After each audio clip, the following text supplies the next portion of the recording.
presenting complaint will be a protrusion of the eye.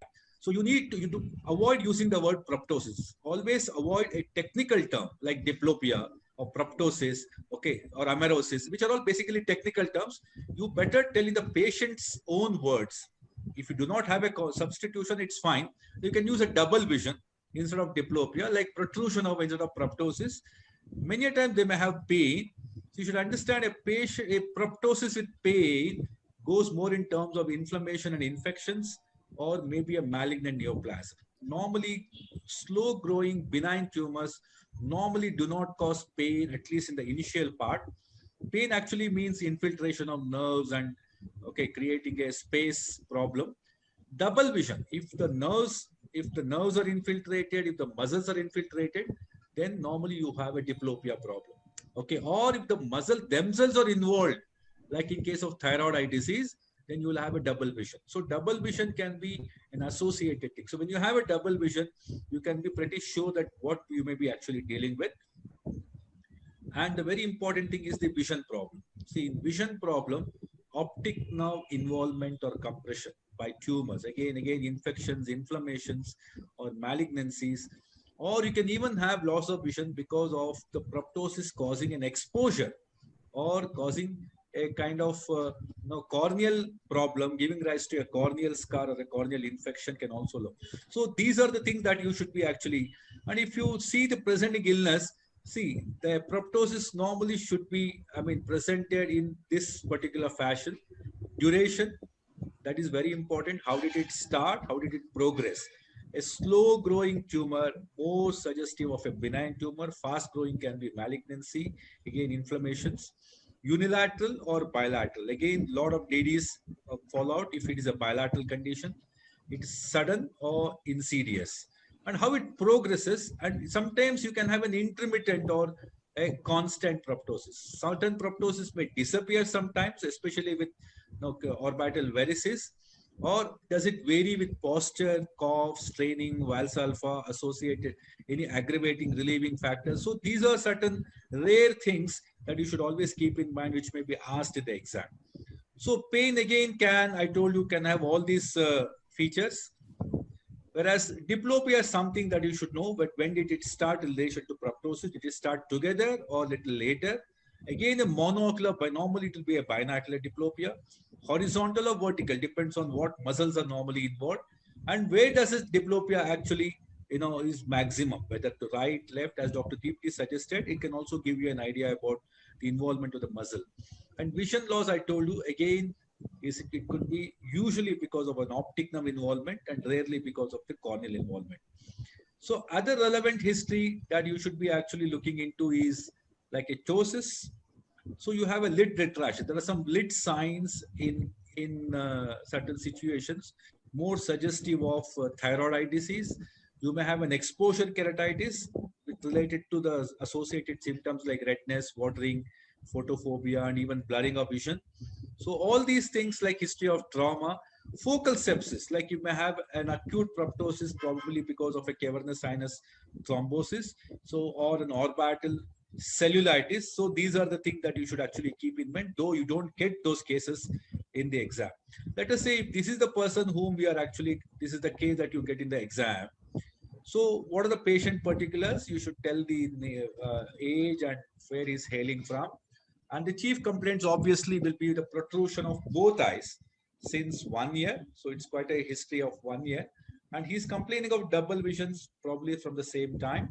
And he also has a blurring of vision in the right eye since last 2 months. So he's saying that he's seeing less in the right eye. So maybe many people would have guessed what it could be by looking at him.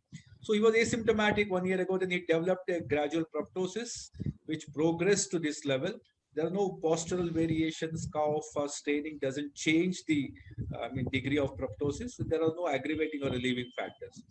And coming to double vision, so obviously it's a binocular diplopia, because if he closes one eye, it disappears. You need to tell this in the history to specify the importance of binocular versus monocular, and also where does it increase or decrease with reference to the gaze positions. Most of these patients of proptosis will have an evaporative dryness. So they may have short of corneal exposure. They may have burning and watering, things like that. And once you have such a thing, like you're suspecting a thyroid, dysthyroid situation, so history is suggestive of a loss of weight with good appetite, or you may have palpitations, sweating, tremors. So this could be something that, or a history in the front of the neck could be, I mean, added to this. And this patient particularly has a drug history. He already has probably a high pressure.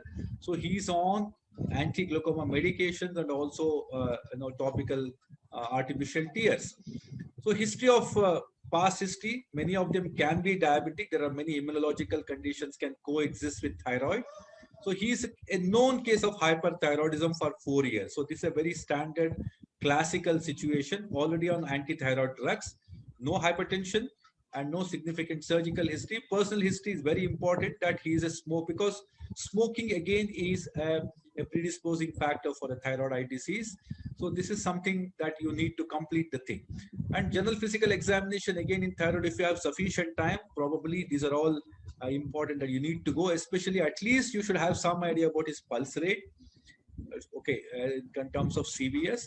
And examination, in this patient, the right eye vision, the best corrected visual acuity is reduced to 624. And so you can see a classical, thyroid eye disease like picture with bilateral croptosis with a lot of lid retraction, with a lot of scleral show, temporal flare, and a lot of surface hyperemia and congestion. So what are very important in a case of proptosis, you need to know the vision, because it can be vision threatening. So vision has to be taken in full detail. You should understand the significance of vision, followed by color vision. Why color vision specifically? Because early optic nerve involvement, compressive optic neuropathy, you will have color vision problems. So your examiner will ask you why color vision, you should be able to tell. So vision should be followed by color vision.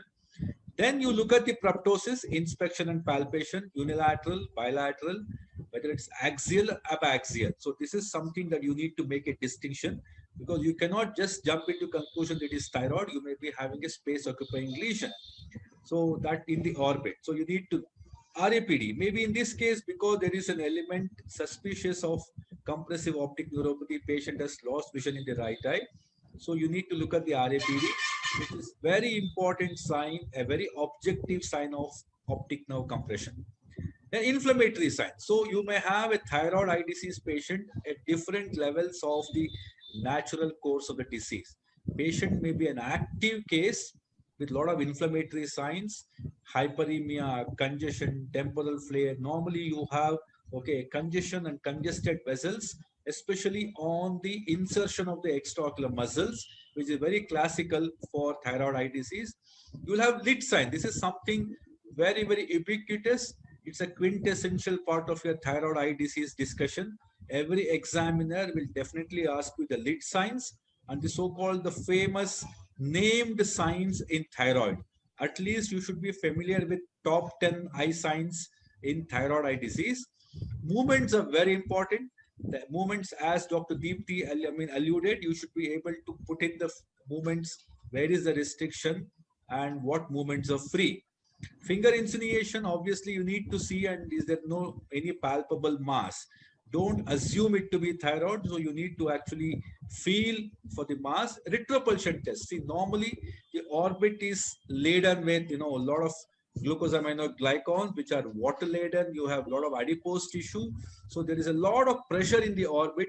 Retropulsion test tells you that your orbit is full, so you can probably use the retropulsion, what we call as the digital orbital tonometry. You actually are checking the orbital pressure. Intraocular pressure can rise, especially if you have a lot of orbital, waterlogging, as well as your extraocular muscles are swollen, compressing the eye. You will have a primary open angle glaucoma type of secondary glaucoma in these patients. In fact, this patient has a high pressure. He's already on 2 anti-glaucoma medication, despite that his IOP is actually on the higher side. And the fundus examination. A patient who is symptomatic, active, having an optic nerve problem, can also show up some disc sign, disc changes. Normally, there will be some disc changes because of the compression of the venous return. Okay, when you have this inspection, Nafziger's view is basically you're going to go behind the patient and lift the chin to see which eye comes into view after the eyebrow. In case of an asymmetrical problem, normally you get the Nafziger's view. Worm's eye view is basically looking from below. So you can have the worm's eye view. You have to look at the laterality, axial, abaxial, any visible pulsations, any changes with Valsalva. And very importantly, these three things: lagophthalmos, inability to close the eye; lid lag, the lid not going down with the eyeball; and lid retraction. When the patient looks at it, you can have the scleral show variable amount of lid retraction. These are the things that you should be actually looking at it. And proptosis, obviously, vertical, palpable, Fisher measurement, horizontal. So you look at the trill, orbital margins have to be the mass. If there is anything, you look at the palpable mass and try to delineate the location, extent, as well as the consistency. Retropulsion is very important. Auscultation, okay, in some select cases for Bruy and Bell's phenomena. So you have to have the exophthalmometry. Some of the institutions will have Hertels, some will have Ludes. You should have an idea how to measure both with both these equipments. Lude, if we don't have anything, at least use your own scale and use how to actually measure quantitatively. So ocular motility is something very important. As already been told, you show the ductions as well as the versions. In this case, except the down gaze, all movements are restricted, okay, because of the extraocular muscle involvement. And the anterior segment, cornea, iris, pupil, lens, and IOP. This is very important. If you have time, measure the IOP in the up gaze. When the patient is trying to look up, the IOP is supposed to increase, which shows the extraocular muscle involvement. And in this case, in the same case, you can actually see the disc margins are blurred. It is because of the decreased venous return, and you can see the congested vessels. So you have to describe the disc as in any other case. And coming to diagnosis, we'll be telling you in this case, it's an axial proptosis, bilateral, and you have to say most probably. You cannot be sure about the diagnosis. Always use a word probably, most likely, or suggestive of. So these are the words. If you use these words, you are actually having some, place where even if you have made a great mistake, you can always go back and that. Don't say any definitive diagnosis, because you don't have the imaging, you don't have any other ancillary tests. It's only a clinical examination. So always in clinical examination, give differential diagnosis, or when you are telling the diagnosis, always use the word most probably or suggestive of. So most probably due to thyroid associated orbitopathy. Again, these things can vary. You may say thyroid eye disease, you may say thyroid related orbitopathy, you may say dysthyroid orbitopathy. So anything is okay. Whatever is okay with you, you can say it's a thyroid associated orbitopathy. Here, there is a compressive optic neuropathy in the right eye. Vision loss is due to probably compressive optic neuropathy. And do not leave other diagnoses. Patient may be pseudophakic, patient may be having a glaucoma, patient may be having a pterygium, patient may be having a cataract. So please add any other diagnosis relevant to the eye also without forgetting it. I think with this, I will probably end with the most important 10 signs. Probably you can have more than 20. I think even the examiners may not remember all of them. So Van Graff's is the most important, lid lag. Darlimple's is lid retraction. These are the first two. You should never forget these two names. Stelvax is infrequent blinking. Mobius is inability to converge. Cockers is staring appearance. Geoffroy's absent, forehead creases. Rosenbach's is eyelid inability to converge. Cockers is staring appearance. Geoffroy's absent, forehead creases. Rosenbach's is eyelid tremors. Riesman's is bruit on the eyelid. Okay, Goldhiner's is there is normally what's called a temporal injection, or you have more hyperemia on the temporal side or temporal flare. Cohen's sign is jerky contraction. So probably if you have at least 5, it's fine. This top 10, you should try to remember it. I think this is the Nafziger's view, and the worm's view is from below. This is just to give you an idea like what this view actually mean. I think with this, I stop sharing and we can continue with our discussions. Probably all other speakers and other panelists can actually unmute themselves. And so I would like to ask Dr. Grover, sir, if at all you have, how frequently is thyroid eye disease as a case in present day examinations? I think you've chosen just the appropriate case. Let me begin by saying that the choice of four cases has been absolutely like a genius. These are the four most important situations that will come to the candidates. In fact, in FRCS, it divided into four categories, and all four categories: anterior segment, fundus, then neuro-ophthalmology, squint, and orbit oculoplastic. So all four have been covered, and the most appropriate cases have been chosen, which have covered the best spectrum. Um, I think the history taking and examination was brilliant, and just brought out how everything is important in evaluation of a case. Like, for example, what KP stressed was that in proptosis, it's quite mathematical. Like, once you say age of 5 years, you know that these are the only 6, 7, 8 diseases which you are thinking of, and you excluded almost 90 others. And when you say male, you know that you excluded a whole lot of disorders. And when you say